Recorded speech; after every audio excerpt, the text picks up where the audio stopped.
Olá, gente, estamos mais uma vez aqui no Entretanto para falar das coisas do Brasil e do mundo à luz do direito, para falar de ciência política à luz do direito de maneira rápida, clara, objetiva.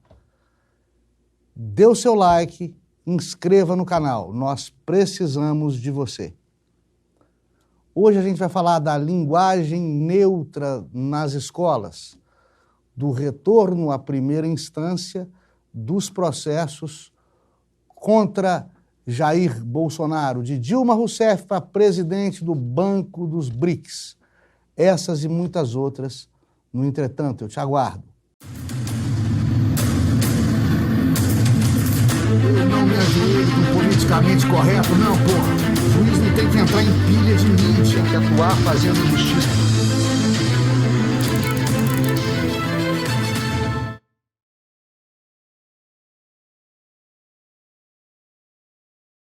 Pronto.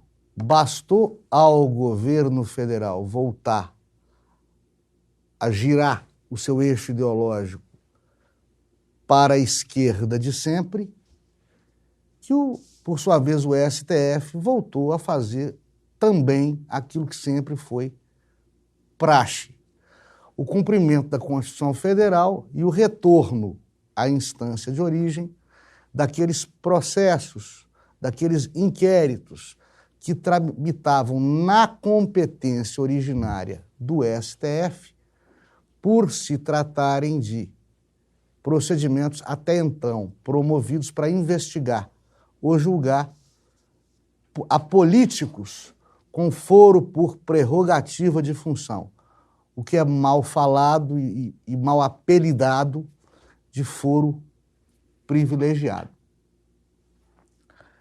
É claro que vivemos um período cinza, não digo negro, mas cinza, em que o STF e também o TSE, agindo como se estivéssemos em um período de exceção, também estes tribunais proferiam decisões de exceção, em aparente afronta às 4 linhas da Constituição Federal, como se tem dito aí desde a época do ex-presidente Jair Bolsonaro. Agora, voltando à normalidade, voltam a cumprir a Constituição Federal e a reconhecer que não são competentes para processar e julgar aqueles feitos, aqueles processos, aqueles inquéritos em que, a bem da verdade, eles jamais foram competentes. Voltaram a se reconhecer impedidos de permanecer sob a presidência de trabalhos em que, conforme a letra fria e morta da lei, jamais foram competentes para a presidência desses trabalhos. Como, por exemplo, reconhecer a competência ampliada do TSE para processar e julgar eventos ocorridos após as eleições, como se qualquer coisa com fundamento político, ideológico ou eleitoral praticada no país permanecesse se tratando de matéria eleitoral à luz do direito e, portanto, atraindo a competência ultraativa do TSE e de seu ministro-presidente Alexandre de Moraes, coisa que nunca foi admitida no ordenamento jurídico brasileiro e só o foi por ocasião destas eleições. Repito, que o Poder Judiciário, através da sua mais alta Corte de Justiça, entendeu tratar-se de um regime de exceção e tratou como exceção aquilo que entendeu que o fosse. Coisas do Brasil. A Holanda é considerada um berço das liberdades individuais, principalmente no que se refira ao porte para uso e ao uso, via de consequência, de drogas leves. Em Amsterdã, em determinadas áreas, é permitida a utilização de maconha, por exemplo, em determinados bares e cafés, de uma região em específico, que é a região do red light, da luz vermelha, de Amsterdã, holandesa, é permitida a utilização em cafés e bares escolhidos a dedo pela prefeitura de lá para a utilização de maconha, haxixe e outras drogas consideradas menos destrutivas por aquele governo. Não por coincidência, é por ali também, naquela periferia famosa de Amsterdã, que é permitida a prostituição, a região das red lights. Pois bem, os gestores daquela outrora bucólica grande cidade europeia estão revendo esse posicionamento, revendo essa perniciosidade nos costumes. Por quê? O uso de drogas, o consumo de drogas e a prostituição tem atraído para Amsterdã um pernicioso turismo da maconha. E com o uso da droga, né, agigantaram-se os problemas que aquela capital passou a ter de aumento expressivo da violência, de assaltos, de outras ações violentas, na região do red light, na região da luz vermelha. Os gestores holandeses já tinham proibido, por exemplo, o uso de álcool em via pública, por transeuntes, né, pedestres, em espaços pedonais. Já tinham proibido o funcionamento de bares e cafés, sobretudo aqueles bares e cafés desta região, sobretudo aqueles bares e cafés em que se pode usar maconha. Tinham proibido o funcionamento desses locais fora de determinado horário, obrigando-os a fechar mais cedo, né? Tinham proibido o consumo de maconha e de outros entorpecentes fora desses locais, e nada disso tinha surtido o efeito de diminuir a violência crescente em Amsterdã. Agora eles vão enrijecer mais ainda essas regras para tentar impedir aí essa escalada de violência na capital holandesa. O que demonstra duas coisas. Não importa a evolução cultural de um povo ou o valor do seu salário mínimo. Descriminalizar, despenalizar o uso de drogas tem um efeito desastroso para a segurança pública em qualquer país do mundo. Estamos falando da Holanda, hein? País evoluidíssimo, uma mistura dos germânicos com os nórdicos. Tudo aquilo que culturalmente é uma herança de tudo aquilo que culturalmente a humanidade já fez de melhor. Se lá não funcionou e não está funcionando, não haverá de funcionar em local algum, lugar, país algum. Em segundo lugar, se demonstra que qualquer gestor público tem e deve ter que regrar e disciplinar o uso e a ocupação de espaços públicos, sob pena de ver o incremento da violência, sob pena de ver o incremento da criminalidade e a queda dos índices de qualidade de vida de sua população. Por falar em espaço público, o prefeito Ricardo Nunes, de São Paulo, começou a desalojar moradores de rua, mandando e supervisionando que desfizessem suas barracas, que abandonassem espaços públicos, enfim. Apesar dessa ação do prefeito paulistano ter gerado uma certa resposta de protesto por conta do lado humanitário da manutenção desses moradores de rua onde se encontravam, ou seja, tem muita ONG, tem muito formador de opinião, tem muito intelectual, tem muito deformador de opinião, porque a vida não é só um mar de rosas. Tem muita gente contra a ação, né, do Ricardo Nunes, embasada nas bandeirinhas bonitinhas sociais que sejam. Apesar disso tudo, o gestor público tem o dever de fiscalizar, de regrar e de disciplinar a utilização de espaços públicos.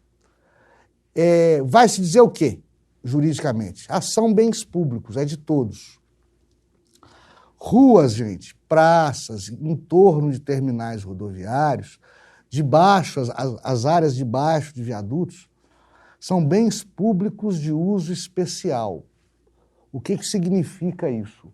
São bens públicos para o fim a que se destinam. Assim, por exemplo, um terminal rodoviário é público e tem que ser permitido embarque, desembarque e locomoção de pessoas. Não dá para morar num terminal rodoviário. O debaixo de viadutos, as praças, são para lazer, cultura, integração social, para passagem das pessoas pelo local. Você não pode permitir pessoas acampadas ali. O gestor público tem o dever de evitar que isso ocorra, ou impedir que permaneça ocorrendo. O gestor público que não cumpra esse dever prevarica. O gestor público tem o dever de impedir que áreas públicas sejam invadidas por sem terra, sem teto, sem casa, seja a bandeira ideológica que for. Se ele permite que as áreas sejam invadidas ou não combate juridicamente a essas invasões, ele comete crime de responsabilidade. O gestor público tem que zelar pelo patrimônio de todos. E o patrimônio de todos tem que ser dedicado àquela finalidade escolhida por lei, estabelecida em lei, e não se prestar a ser ocupada de maneira que avilte, né, que incomode aos demais cidadãos das cidades. O Brasil possui um dos mais baixos índices de proficiência de nossos estudantes de ensino médio e superior. Equivale dizer, os nossos estudantes possuem uma qualidade de aprendizagem e um nível cultural dos mais baixos do mundo. E é esse detalhe que deveria preocupar a educadores, aos pais, aos políticos e aos juristas. Agora, ao invés dessa ser a bola da vez, desse problema ser alvo de estudos minuciosos, buscando minorar essa deficiência gritante dos nossos estudantes, o que está discutindo agora, pasmem, é o ensino da linguagem neutra em escolas. Estão discutindo se pode ou se não pode ter o ensino dessa linguagem neutra nos nossos estabelecimentos, sobretudo de educação fundamental e ensino médio. Bem, lei federal já disse que não pode. Não pode ter ensino de linguagem neutra nas nossas escolas. Por quê? Porque ela não está no léxico e não está na gramática, ou seja, não tem fundamento social, politicamente correto, ideológico nenhum da proibição. É uma lei objetiva, justa. Não está na gramática, não está no léxico, é frescura. Ou melhor, né, se formos adotar a linguagem neutra, é frescurix, né? Bom, o STF alvoroçado por pensadores, por partidos de esquerda, por ONGs, por formadores de opinião, por pseudo-intelectuais, enfim, aquela patotinha paz e amor, aquela patotinha esquerda de batom, de sempre, está formando maioria para proibir a proibição, para proibir que se proíba o ensino da linguagem de gênero, né? Da linguagem neutra nas escolas.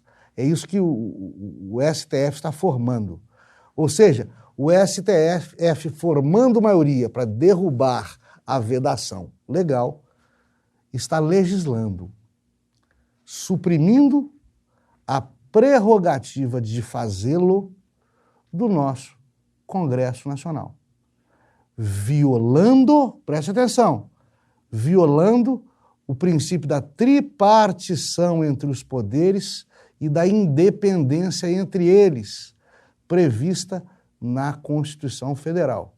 E, principalmente, desviando o foco da discussão, que não devia ser o sexo dos anjos, que não devia ser a linguagem de gênero, que não deveria ser a linguagem neutra, desvirtuando a discussão que deveria estar centrada naquilo que realmente importa, que é a qualidade deficitária, extremamente deficitária, do nosso ensino. Brasil, Índia, Rússia, Canadá e África do Sul. Esses são os BRICS, os países emergentes, as quase potências econômicas, digamos assim. É um grupo que está tentando formatar um bloco governamental único, como já é com a Comunidade Europeia, né? Como se tentou fazer com a América Latina. E esse grupo de países emergentes teria um banco próprio, um banco público próprio, o Banco do BRICS. E o que o senhor Lula da Silva está fazendo? Está indicando, está nomeando Dilma Rousseff para a presidência do Banco do BRICS. Tem hora que a notícia é tão estarrecedora e assim tão claramente besteira, tão claramente estúpida, que parece pegadinha, que parece que não é notícia, é humor. Nós estamos aqui diante de uma reprise do Caceta e Planeta, ou da Porta dos Fundos. Nós estamos aqui diante de um stand-up do Fábio Rabin. De tão impossível que é a notícia. A dona Dilma é aquela mesma que arrebentou a nossa economia. E eu não falo coisa pior ao invés do arrebentar, porque tem senhoras, tem idosos, tem crianças e adolescentes que assistem a esse programa. Mas arrebentar é muito pouco diante do que ela fez. No entanto, o inusitado ocorre: nomeá-la para presidente do Banco do BRICS, ou seja, para ferrar agora a economia de 4, 5 países ao mesmo tempo. E não só o Brasil, né? É incrível que se permita que um absurdo desse aconteça. O mais incrível de tudo é que o atual presidente da República fomente a isso. A mulher que nos devolveu a inflação, a mulher que nos devolveu o desemprego, ser referência na área econômica para compor a presidência de um banco comum de vários blocos governamentais. O Brasil é mesmo, como diz o humorista Zé Simão, o país da piada pronta. Pitágoras dizia, o filósofo grego Pitágoras dizia: educai as crianças para não precisar punir aos homens. Um país que não zela pelos seus professores, pela qualidade do seu ensino, não vai ter bons jovens adestrados para o futuro, quando irão governar o nosso país, quando irão nos garantir uma velhice tranquila, irão gerir a República, o futuro dos nossos descendentes. Um país que não zela pela qualidade do ensino vai parir maus políticos, maus juízes, maus médicos e maus professores. numa corrente contínua de cachorro correndo atrás do próprio rabo. Um país que não tem qualidade de ensino e, ao contrário, é dos piores do planeta, os nossos alunos, cumprindo o menor número de horas por dia letivo e o menor número de dias letivos por ano do mundo, com todos esses números negativos, um país desta qualidade realmente não vai gerar boas gestões governamentais, porque é um povo que simplesmente não vai saber escolher a estes gestores. Vai ser um país que vai permanecer sempre na periferia do mundo. Pode ter dinheiro, mas isso eu digo de cadeira. Qualquer indivíduo, qualquer sociedade, qualquer povo em que só cresça o bolso, em que só cresça o dinheiro, vai ser um povo fadado ao insucesso profissional e, sobretudo, político e histórico, por não resgatar os seus valores do passado, por não garantir uma sucessão cultural aos seus descendentes e, sobretudo, por não marcar a sua geração com a qualidade indispensável do trato com o ser humano, com a dignidade da pessoa humana. Quem não tem os mínimos fundamentos de cultura, os mínimos rudimentos culturais, não sabe, não conhece o mundo em que vive e não aprende a tratar ao seu semelhante e não aprende a gerir a sociedade em que vive. É lamentável. Até a próxima. Fiquem todos com Deus. Dê o seu like, clique na sinetinha e inscreva-se no canal.